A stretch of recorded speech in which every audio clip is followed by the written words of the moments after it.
it leads me toward a high level of success doing that. But my greatest joy is I get to see them be successful, them grow, and there's nothing better, I think, in life than to see that.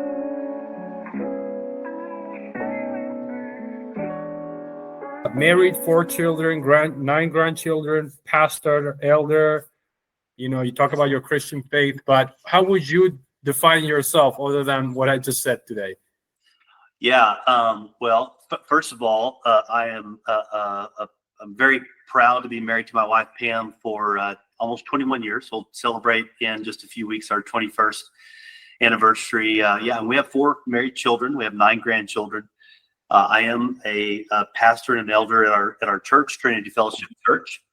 And now, for your viewers, some things that they might find to be even maybe interesting in a different way.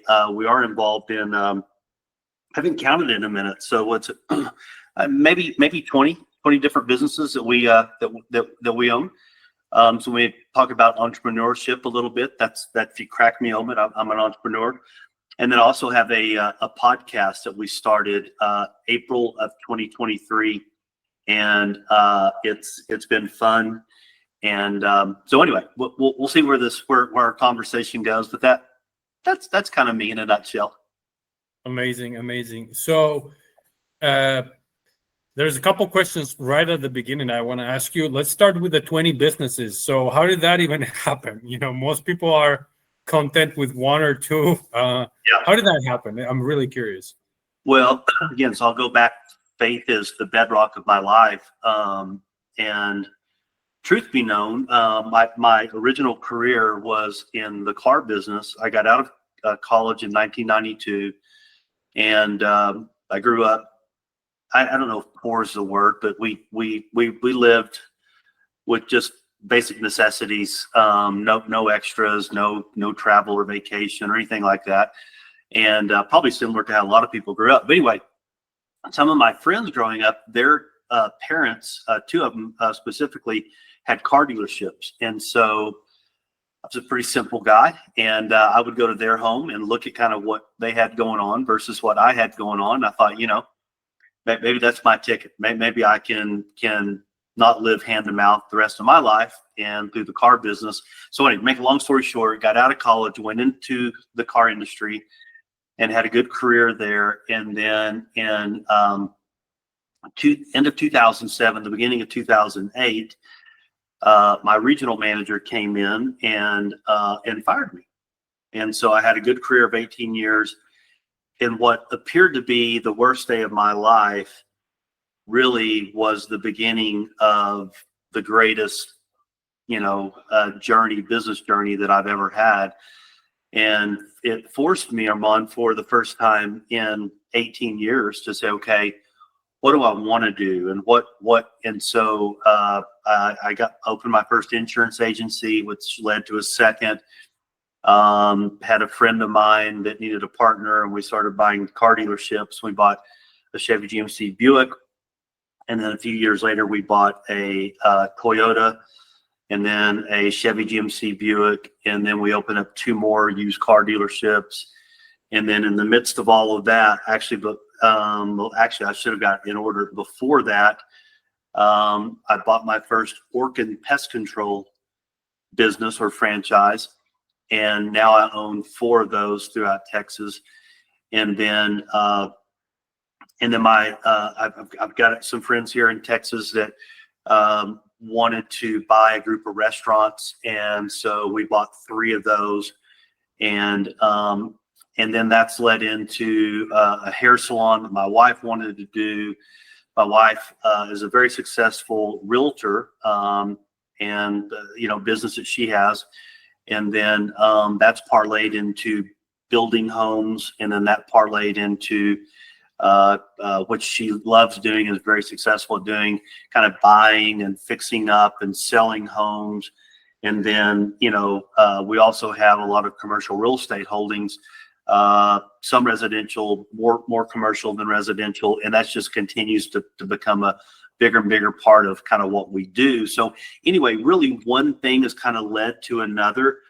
And we can get into more of that if you want, but I love what I do, Armand. I love building people, empowering people. I love when I look into the eyes of a person and I see me as a young man that was willing to work and dedicate himself and try to help somebody else be successful. If that meant maybe I had an opportunity that I could better myself and better my family, I like seeing people with that same look in their eye, and then I partner with them. And essentially, if it were you, Armand, I would say, Armand, what are your dreams? What are your goals? What do you want for you and your family? And if there's a way that I can help you to accomplish that, then maybe you and I can have, because I look at it as a partnership. And in some cases that may be a year, in some cases it could be a lifetime. That really depends on the person that has chosen to be a part of my business world. And then what I do is I try to help them become and achieve the things that they want in their life. And it's a beautiful way to live. It leads me toward a high level of success doing that. But my greatest joy is I get to see them be successful, them grow, and there's nothing better, I think, in life than to see that. Wow, you're saying so many things. This is amazing. I'm just literally wondering here. So you love building people, you love empowering people, you love making them successful. Why is that important to you? Well, somebody did it for me. And so I think, it's my belief that the things that we have gone through, I told you my marriage and my children are very important to me. Well, unfortunately, I had a short, but I had a failed marriage when I was a young man, and I experienced a lot of pain through that. And so as a result, now this is I kind of got it backwards, but it's what happened. I went in very naive and unprepared and uneducated in terms of marriage and what a good husband needs to do. And what happened afterwards was I was married for about 2 years, but I found marriage mentors. I started reading marriage books. I started going to marriage seminars, and I started learning, and people began to help me understand what I need to do to be a good husband. And so then on the other side of that, as Pam and I, we both married. It was a second marriage for both of us, and we had a blended family. But we worked very hard and went through a lot of trials and errors. But we founded the blended marriage ministry at our church, and we led that for 12 years and dedicated almost our whole life to helping other people that are on a second, third, or however many marriages to try to be successful in their marriage. And because we knew how hard it was. So, and again, I was, look, I came from a good home, but we didn't have much. And so, and I had to figure out the hard way, and I had to, and so I think, if I can help somebody plus or minus kind of like me to get ahead in life and to maybe learn what took me a decade to learn in a year. And look, if they pass me up, so to speak, or, whatever that looks like, some people they might make them mad, and I am competitive, and I'll tell people that I'm mentoring, hey, look, I know you want to excel, and you may do that. Now you're going to have to work real hard to do it, right? Because I'm not done growing. And I'll say that jokingly, but look, I celebrate other people. There's a heart difference, Armand, in just kind of saying to somebody, hey, I want you to be successful as long as you're not more successful than me, right? But I don't think that that's the heart that God wants us to have. I think God wants us to have a heart to say, hey, look, you go be everything you were created to be, wildly successful, unbelievable. I want you to have the best family. I want you to have health. I want you to have relationships. I want you to have joy in your heart, joy in your mind. And I want you to be very successful in business and finance. And if that's at a higher level than what I could ever imagine, good for you. I'm happy for that. So I hope that answers your question. And who did it for you? So continuing the conversation, who were the? I mean, you had marriage mentors. You probably had business mentors.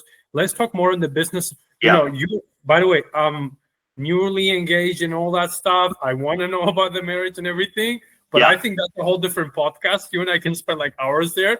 Why don't we focus today on business? So who were those business mentors? Because you don't go from there from nothing, let's just call it, whatever it is, to having, you know, buying commercial buildings, having all these partnerships and all these businesses. You don't go there without a mentor, right? Well, no, you're right. So again, in about 1988, 1989, I had a buddy of mine who was wrestling on at the University of Nebraska, and he had met a friend of his named Roger. And now this is way back, but Roger signed John up in a business called Amway. And Amway was kind of the OG of network marketing, whatever you want to call that, back in the day, so to speak.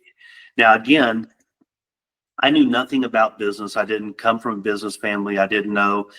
And but he called me and he said, hey, I'm going to be home from college for whatever time period. I want to come by and see you. And I kind of loosely knew John. We were not close friends by any stretch.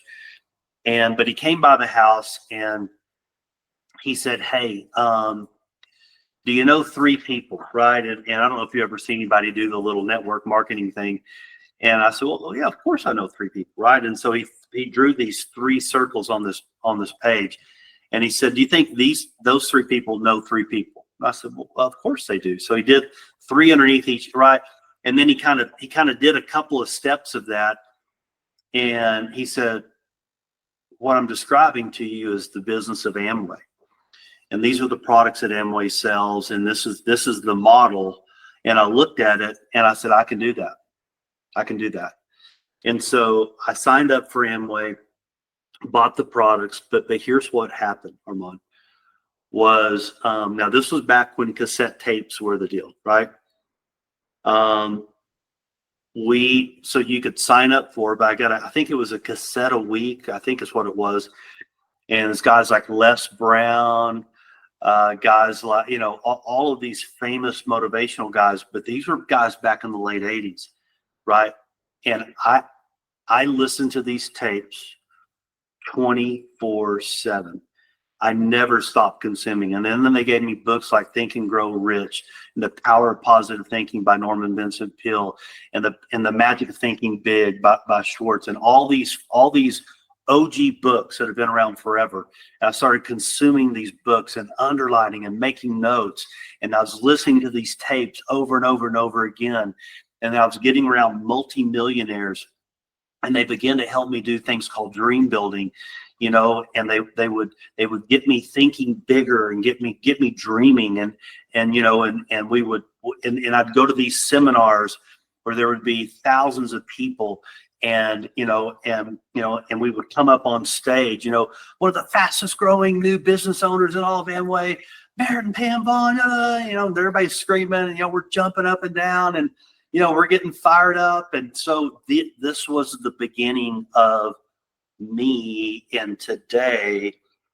And so was I successful financially in the business of Amway? No. But I learned the foundations of you know, in the Christian world, we call it transforming our mind, right? Renewing our mind. But it's reading. It's like today, today there are the free resources of YouTube and all the other places that you can get information, podcasting, all these different ways, where guys like Ed Milet and Andy Frisella, which you and I are both in Arate, they freely give this information weekly. And people like you, Armand, and me, we can tap into and learn from the greatest minds in the world. And then if you want to take it to the next level, you can join groups like us, like Arate. And then if you want to take it to the next level, like I do, I've got a platinum level coach. I've been a part of Tony Robbins' world for many, many, many years. And so I have a platinum level coach. And then the key to it all is to then everything, this is what I believe with all my heart, everything I learn, everything from reading, listening, podcasting, going to conferences like what you and I did in our summit conference in St. Louis this summer, then you take what you learn and then you teach it and give it away to somebody else. And that's the magic of how life works. And it's this wonderful way of living, but it's the way God set the universe up. And so my first mentors were through the Amway business, but it hasn't stopped. I've stayed in the same cycle. It's just now I'm doing it in different ways. And then I'm also now a mentor to many, which I think is part of the process, honestly. Very cool. Very cool. So I want to talk about developing people and all those things. I'm very excited to talk about it because it seems like that's part of like Merritt's playbook is develop a person, go into business with them, become a partner, right? I want to go into that, but let's first talk about how did you make your first 7, 8, or 8 figures? What were you doing? What do you think were the keys for you to become successful first before you started helping others? Well, so what company was it? Because I know you had a lot of things going on.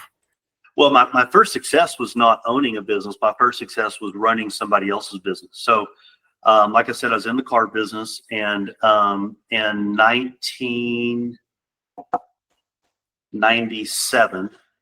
So I started in the car business in 92. 1997, I got my first general manager job. So I was in the business 5 years. I promoted through different management steps, but became a general manager in 1997. And then my company was bought in 1999. The reason that's important is the company that bought us was Group 1 Automotive, which is a competitor to AutoNations. And I was kind of in a mom and pop thing before. And I had learned, right? I kind of learned the basics of the car industry, but I really hadn't.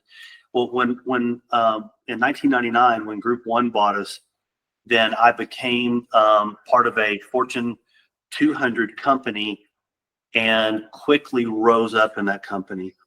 I had a high income, stock options, anyway, and I began to get educated in what's called 20 groups, which was basically other car dealerships that were around our same size. We would get together with the moderator, compare our finances and learn from one another.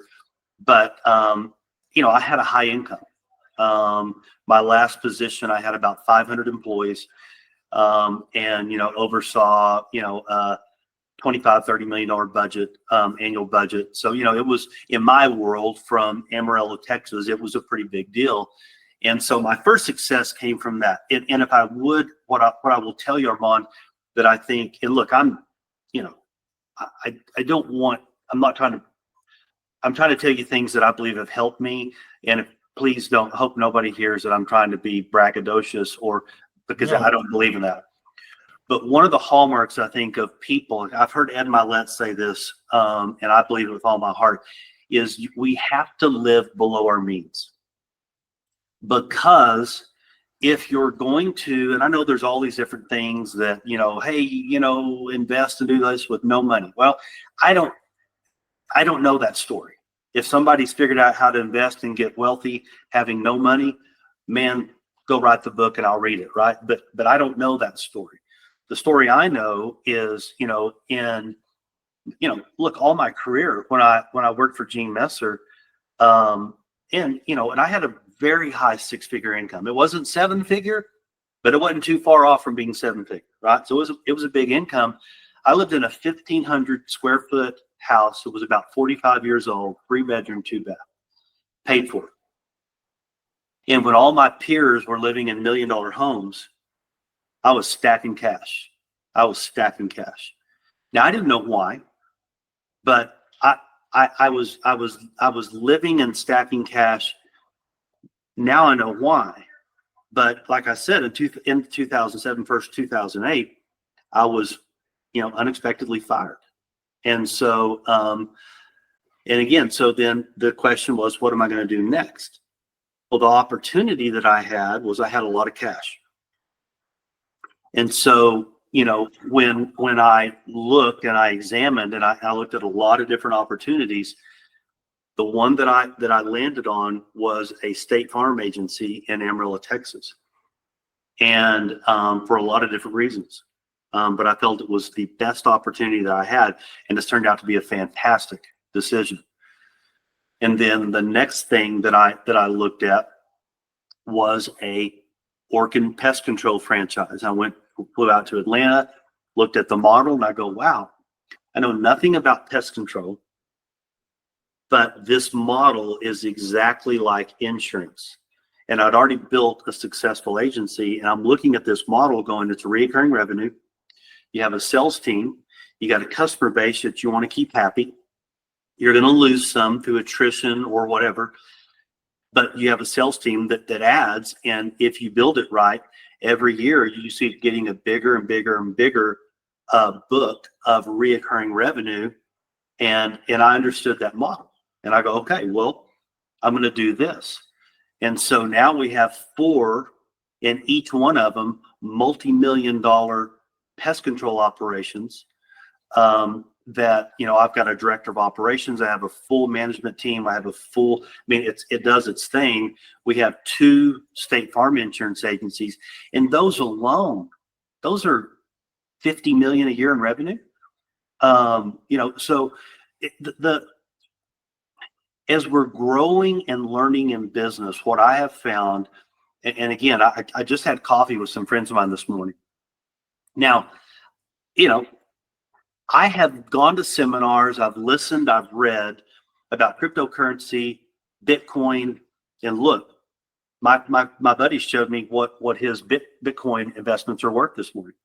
So it's sickening, right? I'm going, and it wasn't that I didn't know, it wasn't that I didn't study, I couldn't get my head around it. Now, I'm happy for him. He's got millions of dollars of Bitcoin, and I'm happy for him.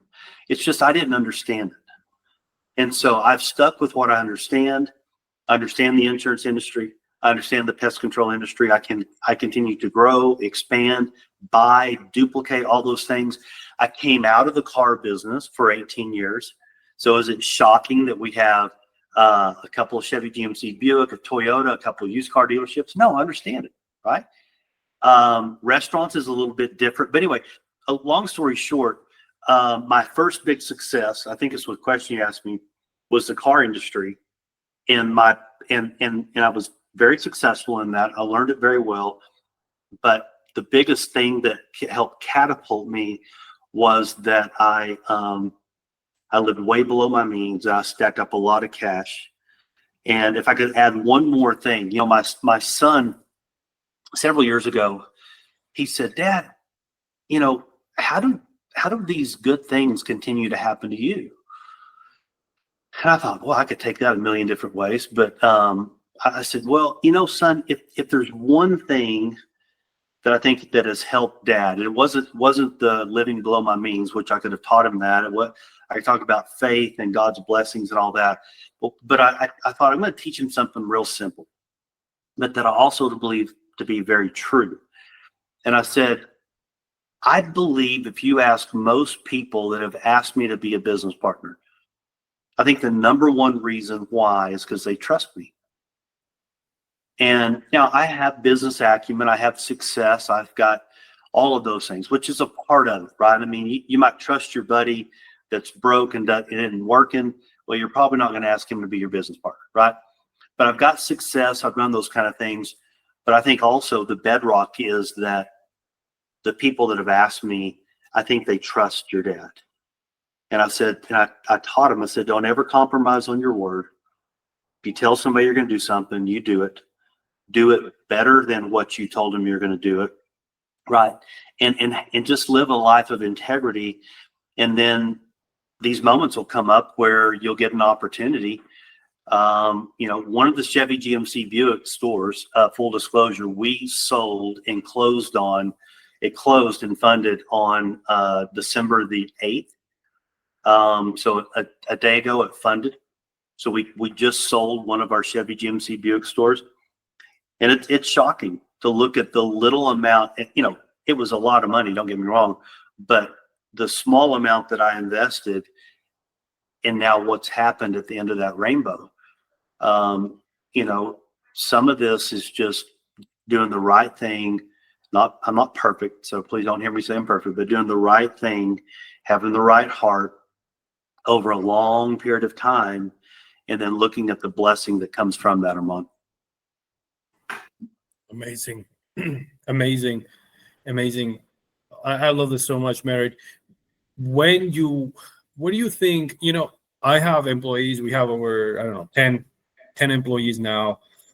Merritt, what do you think allowed you to go from probably entry level in the dealership space to, general manager? What do you think the number one thing was? Because I think we're giving, we're taking for granted hard work, living beyond your means, sure, being, following your world. But I'm sure there's something you did because, or maybe not. But what were those things? Because sounds like time and time again, you kept evolving to new levels. Yeah.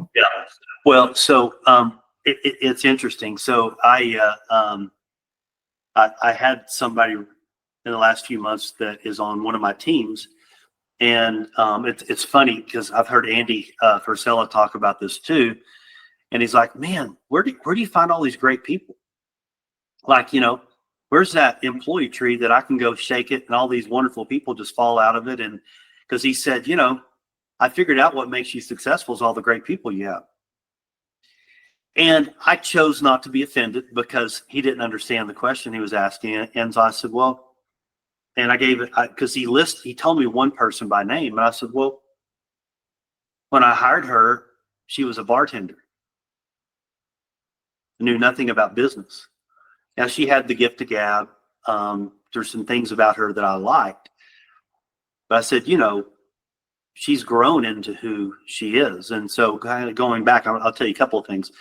Going back to something we mentioned earlier is I think I'm a pretty good, I've got a pretty good eye for talent, untapped talent. And if you're a person that says, hey, look, I'll put in the work, if you'll help me be successful, then man, we're going to do good together because I will help you be successful. I have a proven track record. I don't know, I should have counted 12, 15 people that have come out of my office now that own their own insurance agencies. Wow. Basically, they're millionaires, right? That's right. Multimillionaires. And I'm thrilled about that. Guys that work for me in the car business now that are running car dealerships that I still talk to. We still have a mentor type relationship. So number one thing is the ability to grow and develop people. You're not going to achieve greatness on your own. You can be successful. You can, to a degree, be successful on your own. But if you want to develop into something great, life-changing, multi-generational life-changing, it's going to take a team of people. And the bigger the dream, the bigger the team. And so that's number one. And I think the other thing that is, you hear Ed Milet talk about the thermostat on the wall. And way before he taught that, a foundation of why do some people become the president of the United States? Well, at some point, they had a dream and a vision of becoming the president of the United States. And I bet, for most people that have that dream and that goal, How many times in that person's life were they told, you're crazy, that'll never happen, you know, you need to, I mean, I've heard this so much, you know, I mean, why do you, I mean, well, I shouldn't say names. I had somebody recently at Thanksgiving ask me this question, Armand: when's enough Merritt? When's enough? And I said, well, I think I know what you mean by that, but are you saying that I've got enough and, you know, basically I just need to calm down and quit working so hard and those kind of things? I said, yeah, pretty much. And I said, well, let me give you an example. And I gave him an example of a manager that works for me right now. And when I met this person, they were a technician, which is the entry level position for pest control. And but I saw something in this person. Today, he's a director of operations. He is a he will own a percentage of one of my companies when I sell it back. He's earned that much, you know, from me, and he'll eventually become a business partner of mine. At this point, he's probably worth $2 million. And he started off as a guy, just the entry level guy working paycheck to paycheck. You know, he'll end up a very wealthy man. And the thing is, when you have a bigger, even than what somebody else may see for their own life, when you have a bigger vision, when you see it bigger, when you believe it bigger, then what happens is that begins to permeate. And as John Maxwell teaches, look, you may see it at a level 100. The rest of the team may only ever see it as an 80. If they're really a stud, maybe they'll see it at a level of a 90. But one of the things that I believe that, Armand, that you and I have to do if we want to achieve greatness is we have to see it bigger than anybody else sees it. We have to build the belief and then back it up with the results that people begin to, and all of a sudden they for their own life, they go, you know what? I'm beginning to believe this. I'm beginning to see this for me. I'm beginning to believe this can happen in my life. Once that happens, watch out.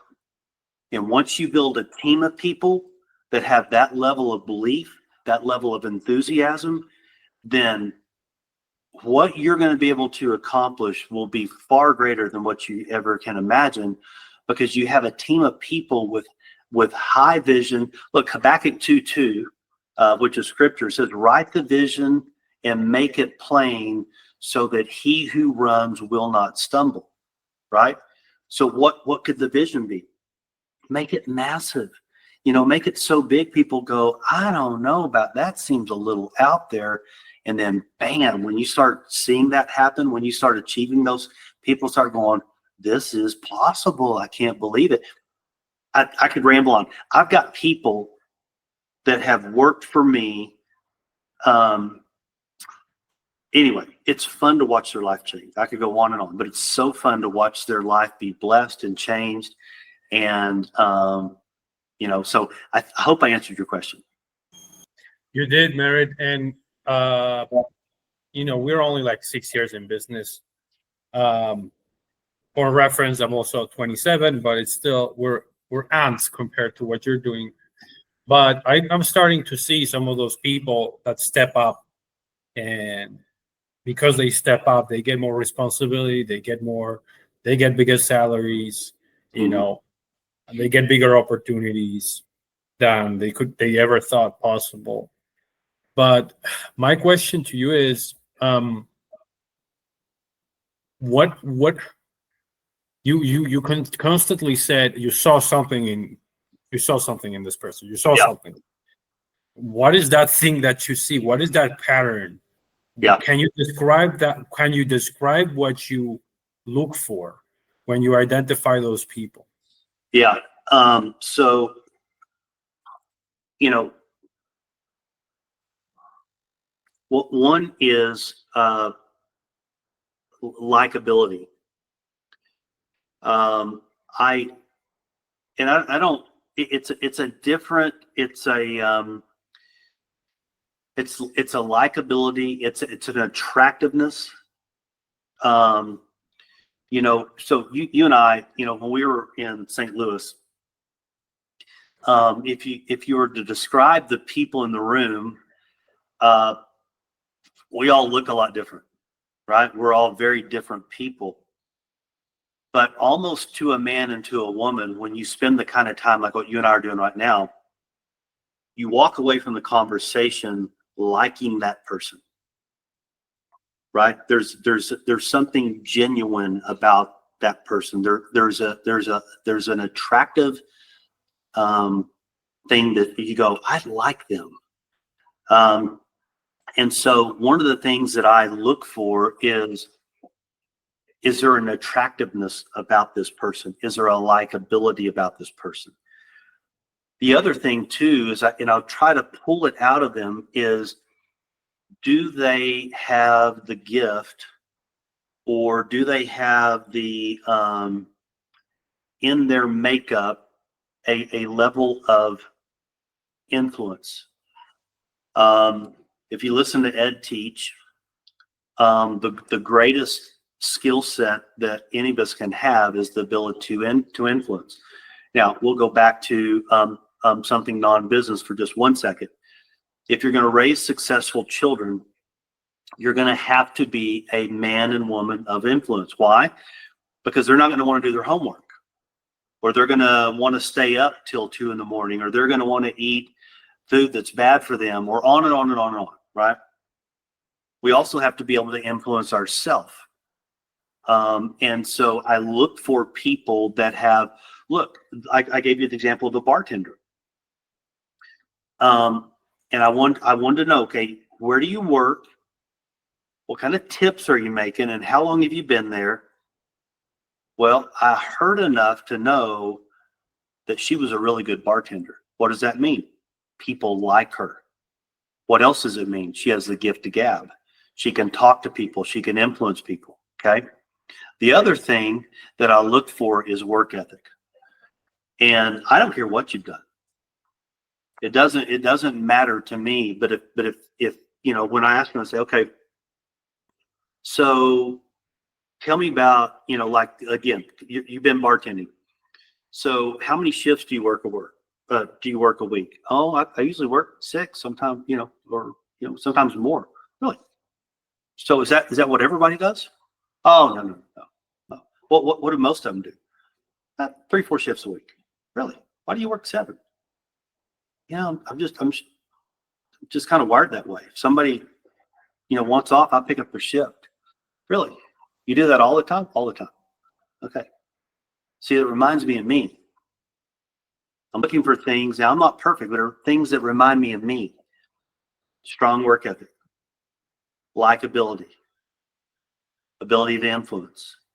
I'm looking for the things that have made a difference in my life, because I understand myself enough and the way I'm wired. I'm like, okay, I see some of the things that have helped me be successful in you. I think I can help you. I think you and I can work together, and I think I can help you go to the next level. And so those are just a handful of things that I look for in people. Integrity is a real big deal. You can be likable, you can have great work ethic, you can do all that. But if look, people can make bad decisions and they can come back from that. But my biggest disappointments in my life have come through being taken advantage of by a person that's not honest, that I really tried to help. And it happens, I forgive them, I move on, but those are painful. I've had a partner embezzle a lot of money. I've been through these kind of things, and those are hurtful. So integrity is something else. Look, as I go deeper in life, you can have a lot of talent, but man, if you're not an honest person, I just don't have any desire to be a partner with, or have somebody be a key team member on my team. So hope that answered your question. It does. It does. It does. You know, you can have all the things that you said before, but if you don't have integrity, what does it matter, right? At some point, something is going to get back to you one way or another at some point, right? That's right. Very, very powerful, Merritt. So talk to me about you identify them, then what is their growth plan? I think that's probably one of the most interesting questions after. Okay, you got it. You identified it. Yeah. Now what? Yeah. Yeah. So, How do you grow them from being the manager, the partner of yours eventually? yeah. So, I do a lot of things. One, reading is a part of our culture. Reading specific books are a part of our culture. But I think that may be true in a lot of different companies. I have a leadership development program that I do. We meet via Zoom because my businesses are scattered. You know, I've got businesses that are over 1,000 miles away from me, right? But we meet via Zoom, and I do leadership development with them. We have an emerging leaders group, which is kind of the younger people, but they're showing signs of having what it takes to advance. We have our leadership group, which is more of our leadership management teams, and we meet once a week. I write the curriculum, I do the development, but it is a huge part of shaping us. We also do with each company, I do 2 offsite meetings, gatherings, teachings, events per year. So that's a pretty fair amount of work for me to be done outside of the office. But it's in terms of what I do to keep everything moving forward. That's the number one thing I do is leadership development. Because I believe to the degree that I grow my leaders is to the degree that we grow our business. And so that's where I spend most of my time. So leadership development, but I do a written curriculum once a week and teach that, and it's probably a hallmark of our success. Amazing. Well, for someone who doesn't have, like me, doesn't have a leadership development program, but he has some leaders. Yeah. What would you? How should I start? What's a good Yeah. framework where I can start having these things with my key leaders? And since I have some emerging leaders, but maybe like what would you do? Would you still bring in some? I also see some emerging leaders. Should I put everybody on the same basket to start? Tell me. Yeah, well, you've got a relatively small team. You've got 10 people, so I would put everybody on the same track, and then the cream will rise to the top. But if I were you, I would start with book studies. So specific books for exactly what you're trying to do in your business right now. And I don't know what that is, but specific things that you're trying to work on to accomplish in your business right now, do that. And then, maybe you do a chapter a week. I don't know how much time you have, a chapter a month, whatever that looks like. But then with time, what you'll see is you're going to see people, the ones that are reading the chapters, studying, they're engaged, and then Armand, they're also applying what they're learning. And like you're talking to them, you go, hey, wait a second, man, you're really doing really well right here. You've grown so much. What's going on? And you go, well, gosh, boss, I'm applying what we learned in this book, and it works. And you go, oh, so you're actually applying the stuff to your job. Yeah, and it's really good. It really worked. Oh, okay. Well, and so then what I would do is I would say, if it's Joe on your team, Joe, hey, why don't we do the lesson this week together? I want you to help me lead, right? Or if it's Joe and Susan, hey, you guys are doing so well. I'm so proud of y'all. Would you help me lead the group this week and help lead some of the discussions, or maybe you create a small 20-minute breakout session. You say, hey, Joe, I want you to lead this group of 4. Susan, I want you to read this group of 4. I'll kind of hang back and watch you guys do your thing, and then let's pull it up right. So you begin to give them, it's kind of like that rope. You don't give them all the rope, but you give them a little bit and say, okay, well, how's this working? And then you can begin to develop that over time. And, maybe, I don't know do you guys do any kind of strategic planning for your businesses going into years or anything like that? Not really. No. Okay. Yeah. So that's another huge thing that we do. In fact, that's what I'm doing right now. Last week I was in Dallas most of the week, and that's where we got kind of messed up on our original date. My meetings ended up running longer, but anyway, this week we're doing strategic planning for our insurance companies. But now I've got key leaders. They're very involved in those meetings. And strategic planning is, okay, it's a look back at the year, right? What worked well, what didn't. It's vision for the coming year. And the way I do it, I used to do it much longer. Now today, 3 years is a decade, right? But I'll say, okay, this year, 2 years, and 3 years. So I'll say 3 years, this is where we want to be.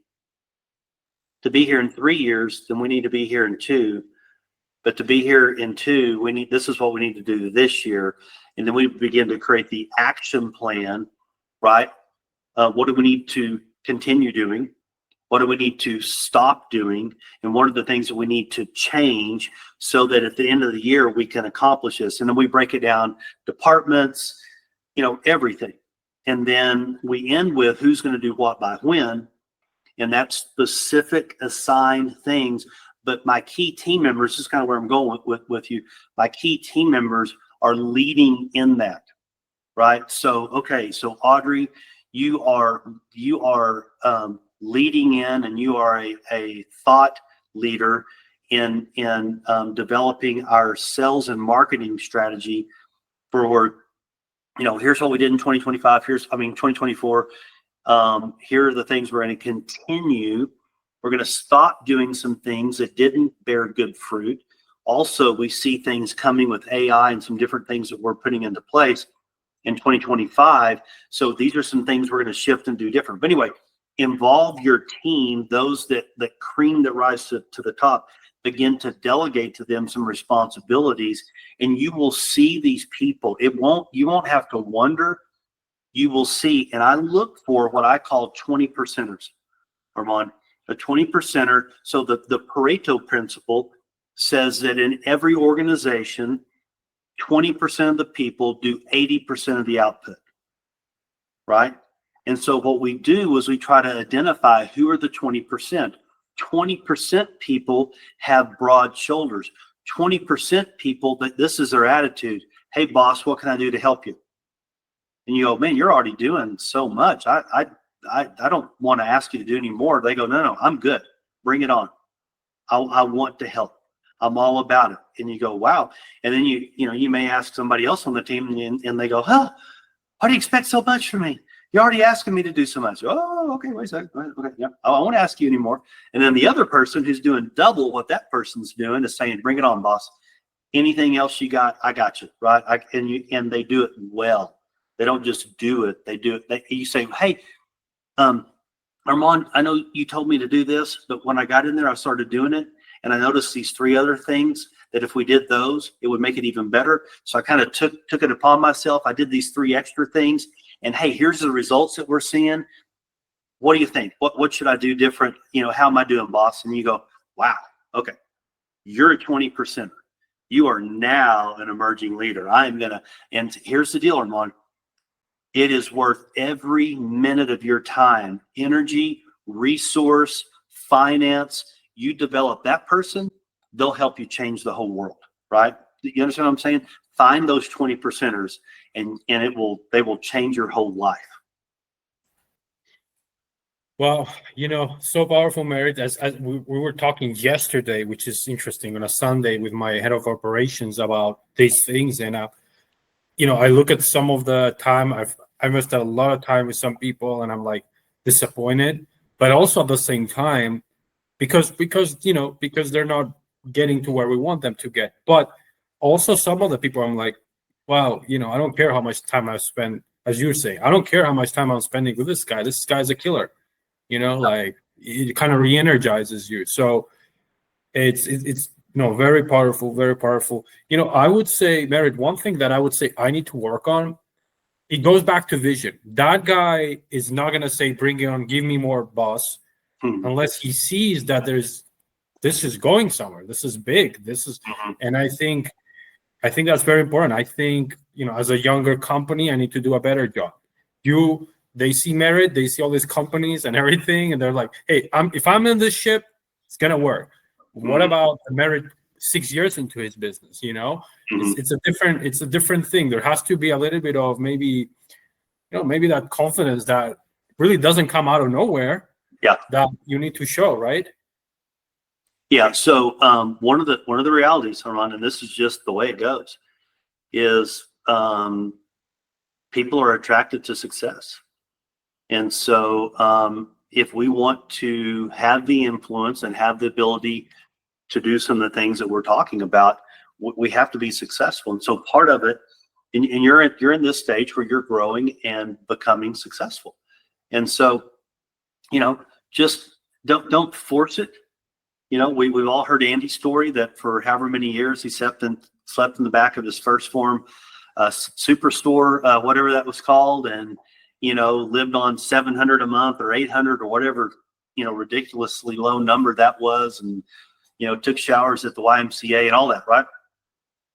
People are shocked, that and today, you get on social media and if you're not making $1 million a year in 2 years, you're doing something wrong.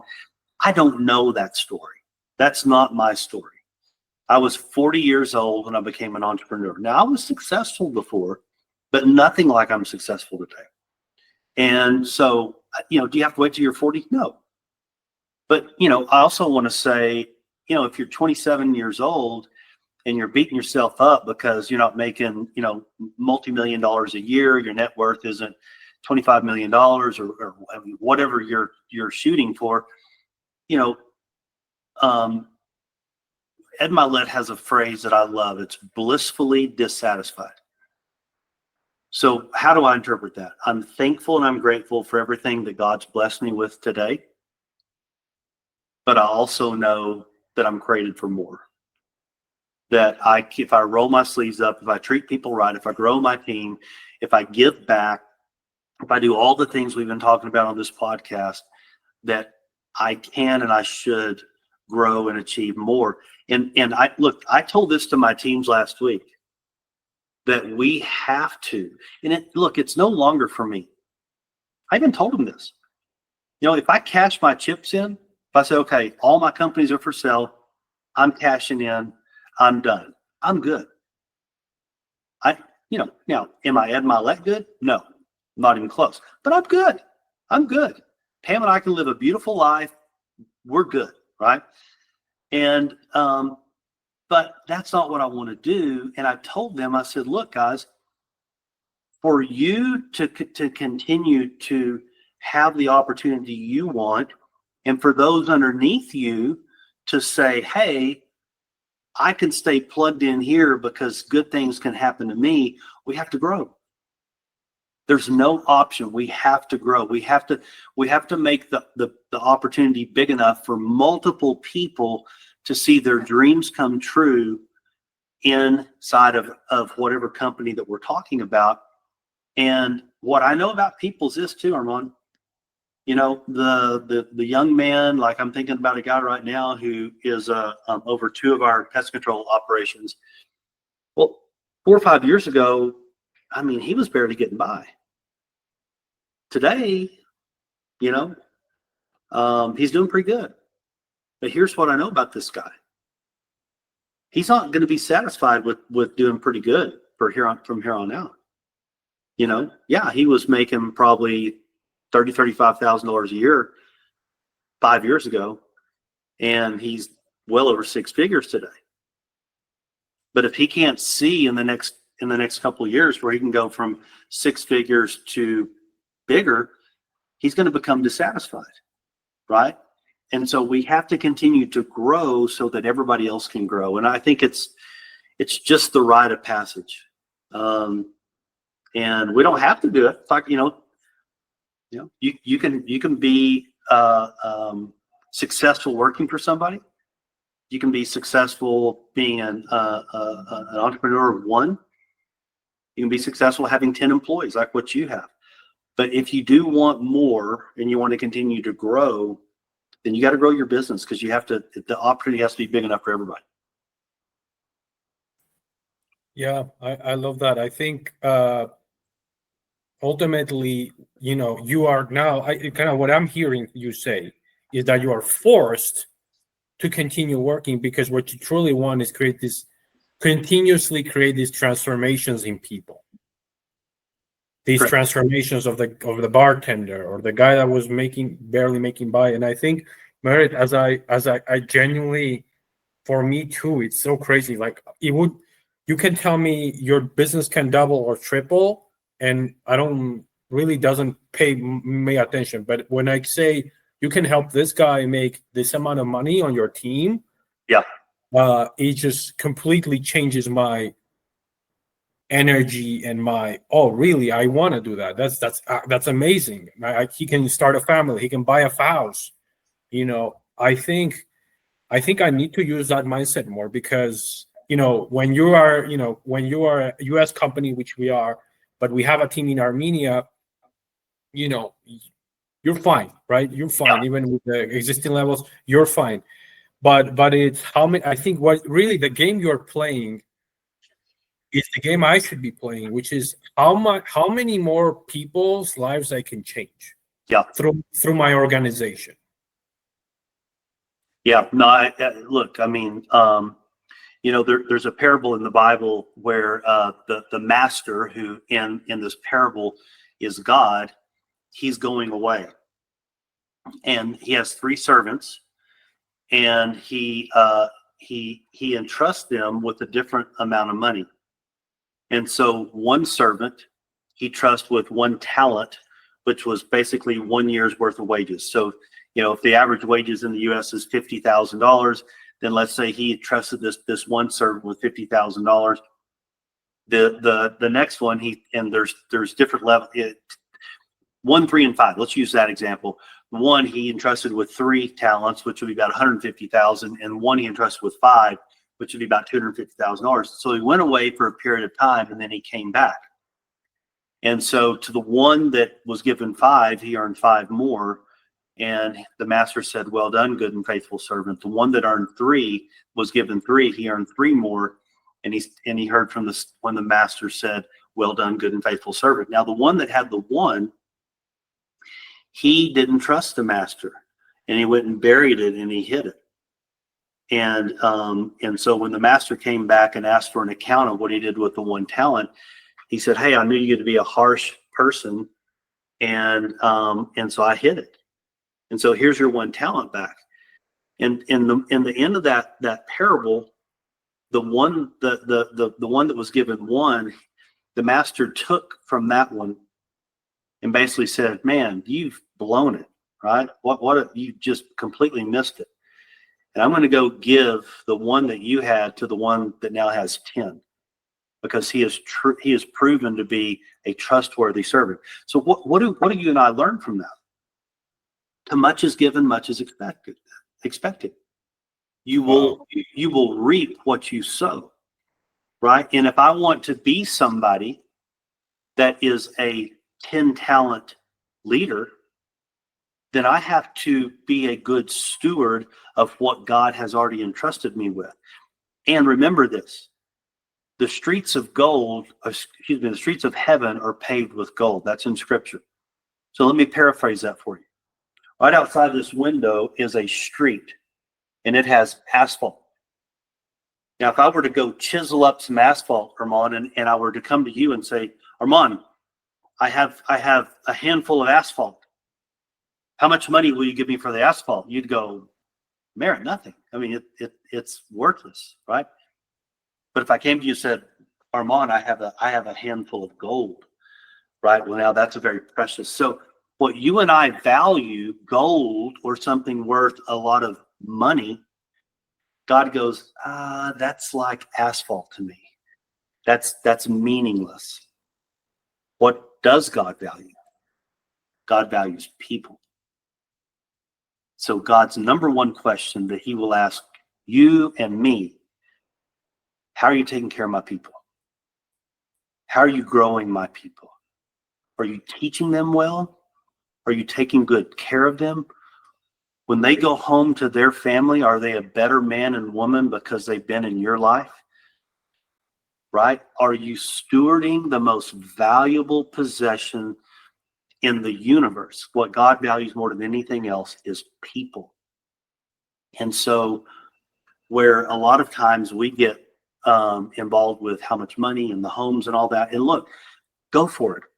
I have a beautiful home, right? We live a beautiful life, but that's not number one. And number one is taking care of God's people, being a good steward. You get that right,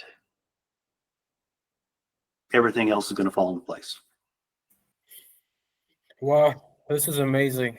This is amazing. I love when you ask scriptures, you translate them into business. That's very good. You know, we should start. I don't know if you've written a book, but you should read a book about, you know, business and scriptures. You know, I think that'll go pretty well. That'll go pretty well. Wow. So ultimately, I think my takeaway is just how big can I build an organization that can also make other people's dreams come true, change other people's lives, you know?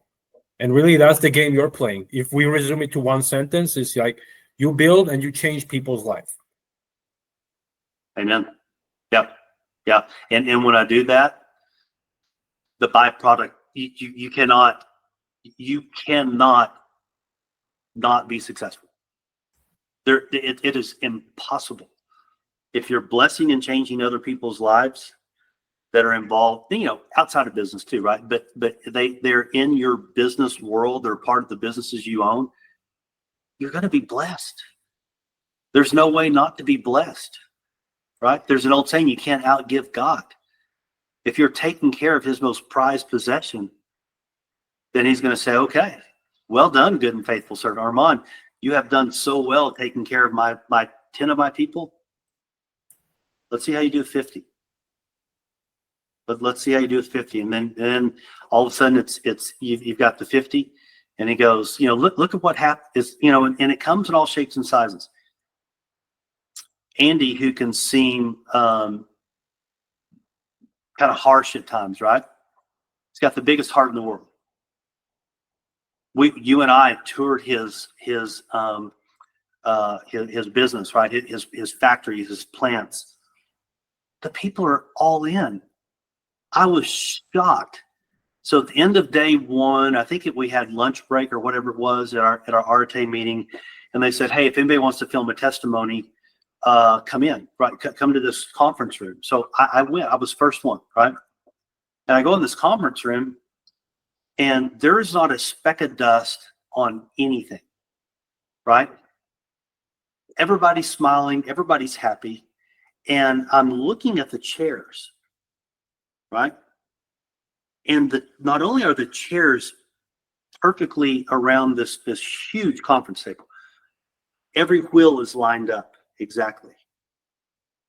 And so they're preparing the cameras and they're getting ready, Armand, and so I had a minute and I'm like blown away. I'm looking around going, what is going on here, right? Well, I mean, I'm like in Twilight Zone or what's happening? And I said, hey, is this, I mean, this isn't this way all the time, right? I mean, this is, I've never seen anything like this in my life. They go, no, this is like this 24/7, 7 days a week. Then we go to the gym. They're giving us a tour. These are huge gyms with lots of equipment and people working out all the time. Everything is in perfect order. Every weight is racked. It's got the First Form logo exactly lined up on I mean, it's perfect. And I start asking, you know, and then so the impression might be, well, yeah, you got a taskmaster, right? You got all these managers going around, you know, correcting people, you know, hey, you know, the weights aren't lined up. Hey, get the chair lined up. Far from the truth. They have bought into the vision because Andy is growing people and changing lives. that it's their honor to do things with excellence. And that if I could get anything across, Andy's the best teacher. But if I could just be in a small way, a little like Andy Frisella, when you change people's lives, they're going to do extraordinary things. And that will change your life in the best way. Beautiful, beautiful, Merritt. Truth to be told, public accountability. I think a lot of us, maybe Merritt, me included, are in this stage where we know developing people is important. We do it because we know it's important. But there is one step of that. That is one thing here. And then I'm going to change every person's life that comes across me and my company. That's here. Mm-hmm. And there is a huge gap here. It's like, oh, I have to develop my people. Why should I develop my people? Because they're going to take better care of my clients, Mm-hmm. right? Mm-hmm. But that's logical. Okay, then I have to develop my people. But the ultimate step is like, well, I've changed this person's life. How is that person going to act with my clients? Mm-hmm. Yeah, and I'm not there. Well, the only thing that I would add to what you're saying, just to make sure I'm not, the people aren't hearing something that I'm trying to say. I want to change everybody's life. Okay. The ones that I change, remember that 20%? I was teaching that lesson on those are the ones that change their life. Everybody has a seat on the bus. I believe I impact every person's life in a very positive way.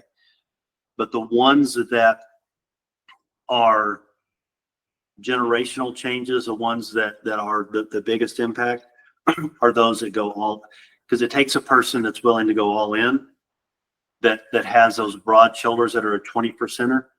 Everybody's along for the ride. Everybody's life's going to be impacted.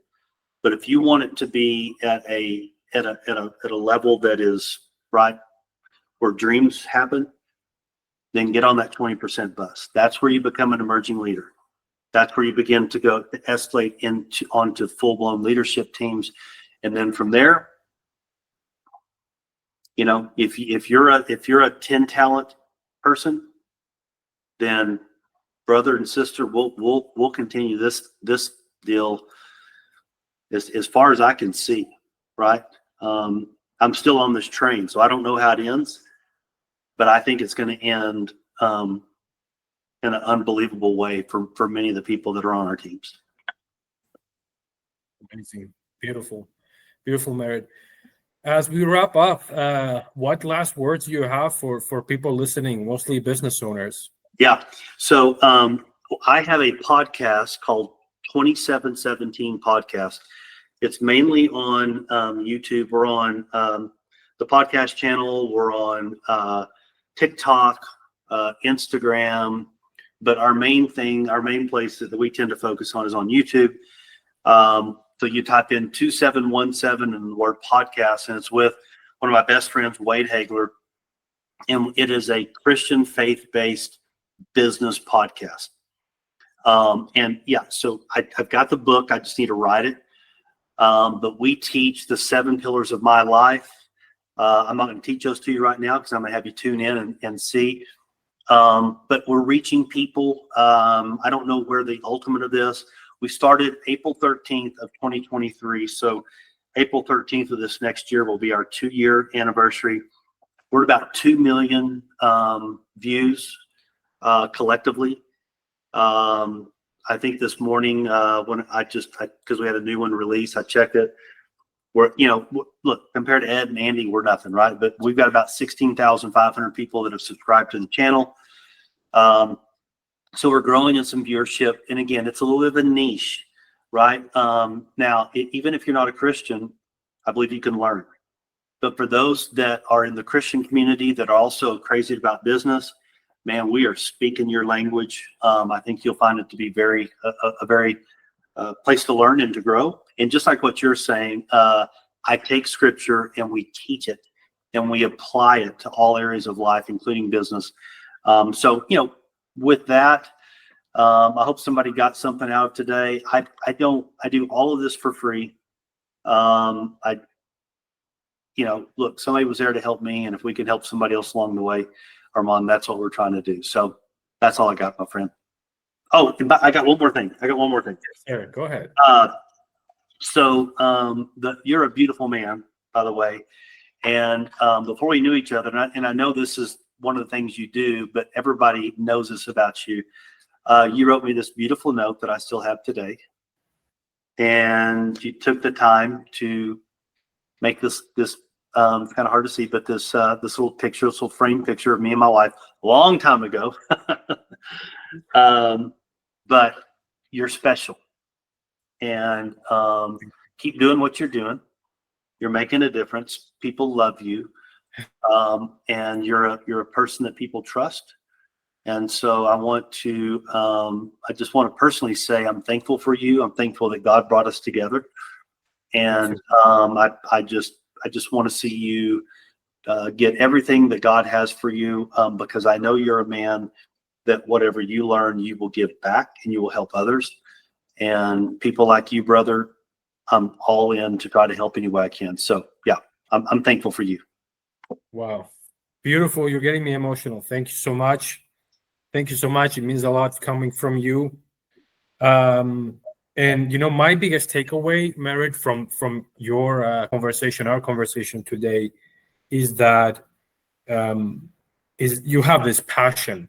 You have clearly this passion for changing people's lives, and you have changed people's lives.